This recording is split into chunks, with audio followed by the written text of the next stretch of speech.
Hello, welcome to Financial Insider Weekly. I'm your host, Michael Gray, CPA. My guest today is an attorney, William Mahan. Bill has his law offices today in Campbell, soon in San Jose. He's been practicing law for 30 years. Bill has a master's in taxation degree from Golden Gate University and a JD, which is a law degree, from Santa Clara University.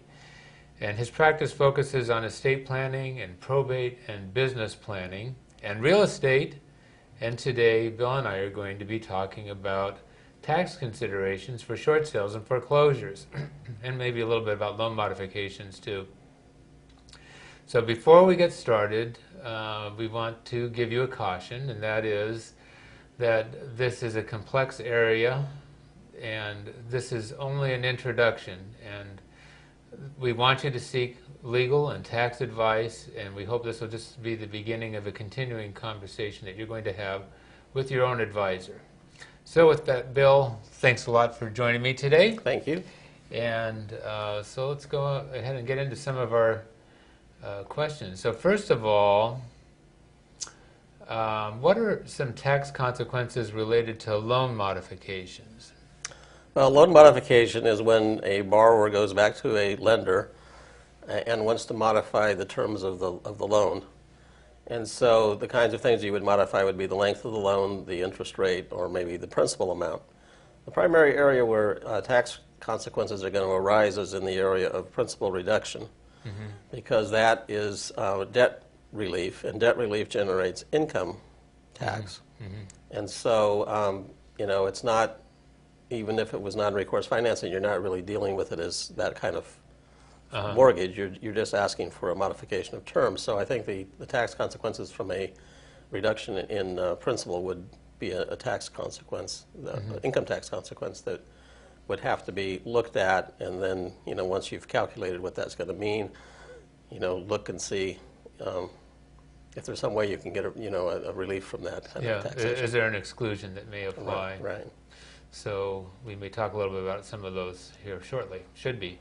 Okay, well, refresh our memory, because we're going to be talking a bit about recourse debt and non-recourse debt. And we actually had another interview where we talked a little bit about legal considerations about these. So folks, you can find those at our website, which is www.financialinsiderweekly.com under past episodes. So, again, what is recourse debt? What's non-recourse? And are the rules consistent among the states? Okay, well, non-recourse debt in the context of personal residences, single-family homes, it really is based on state law. In other words, most of these mortgages are not going to say that they're non-recourse or they're recourse. They don't have those kinds of wording. So you have to look to state law to figure out whether or not there's an anti-deficiency statute. And the anti-deficiency statute results in what's called non-recourse debt. So, for example, in California, it would be for purchase money for a personal residence that somebody buys to live in. That purchase money is protected under the anti-deficiency statute, which means the lender cannot pursue the borrower for any deficiency if the property is worth less than the amount of the mortgage, and therefore it's quote-unquote non-recourse. Recourse debt is everything else. It's debt that, for one reason or another, the lender could pursue a deficiency against the borrower if the property is lost for less than the amount of the mortgage. So in California, again, if you buy a property and you meet all the qualifications for the anti-deficiency protection, you can lose that and make it into recourse financing by refinancing. Yes. Or by taking out an additional mortgage like a home equity line of credit later, and that is a recourse debt as opposed to non-recourse. Okay. Okay, so are second and third mortgages for purchasing a principal residence non-recourse? So this is, again, we're talking about the original purchase of the property. Occasionally they have additional financing that they've had to have 100% financing. Right. A lot of them were put together that way, particularly a lot of them in recent years with a first mortgage and a home equity line of credit, but it's all really purchase money. Yes. And in that case, they're all bundled under the anti-deficiency statute. If you meet the requirements of you bought it to live in and it was purchase money, there could be two mortgages, even usually not three, but usually at least two. That was very common, but they would both be non-recourse. Okay. All right, so here's one of our curveballs. What happens if investment property is held in an LLC? Well, if it's investment property, that means it's not your personal residence. Right. So the question is, what are the tax consequences to owning it? Yes. Well, you're going to have essentially recourse financing in an LLC because it's not going to qualify under the anti-deficiency statute, as I just said.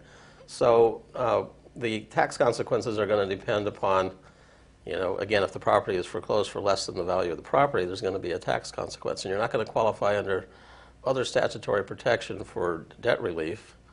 And so there's potentially going to be a tax consequence. Now, because it's in an entity, the question would be who's responsible for the tax, the entity or the individual. And I would say that, most of the time you'll see that lenders are going to make the principals of an LLC guarantee the debt, and when that happens, then they're going to have liability for that debt, and if the debt's forgiven, they're going to probably have tax consequences. So this is a big question mark in a sense, so I guess I'll make a little comment here, and that is that the LLC, in a sense, is providing a shell to sort of make the non-recourse related to the investors. If they make a guarantee, like you said, then obviously then they've signed on their recourse. Right. There are a number of investment property type transactions that are structured in such a way to make, and usually quite often by agreement with the lenders, to make the loan non-recourse. Right. So you really have to get into the facts of the Right. case, I guess, is what we're getting down Right. to In here. that case, what happens is sometimes for a period of time there'll be recourse, and then they become non-recourse. There's all different ways of structuring them. Yes. But once they become, if they are non-recourse, it'll be in the wording of the documents as opposed to being under the statutory law. Yes. And then the consequences will, depend. There are cases that would say that if it is non-recourse financing and it is foreclosed or short sale or whatever else, it's treated as non-recourse financing, and that means there's not going to be an income tax consequence. Yeah. Well, there is an income tax consequence. However, it's treated as a sale for the amount of the Right. mortgage. So Well, there also could be gain on the transaction. We have to be careful when we say no Yeah. tax consequence because there's two types of income possible. One is gain on the transaction, Yeah. and the other is ordinary income from debt relief. And so in Yeah. any transaction, you have to look at both to Yeah. see if there's Yeah. a tax. In most cases, if the loan is originated related to the purchase of the property, then you're going to have a sale for the amount of the loan, which is going to be something less than or equal to or less than the purchase price. And so in most cases, there won't be a gain. Right, Although we could have depreciation and other things that can affect. right, basis. Yeah. Okay, so let's see here.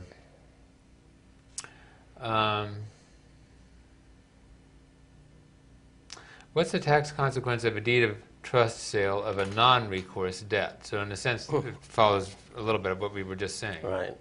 Well, a deed of trust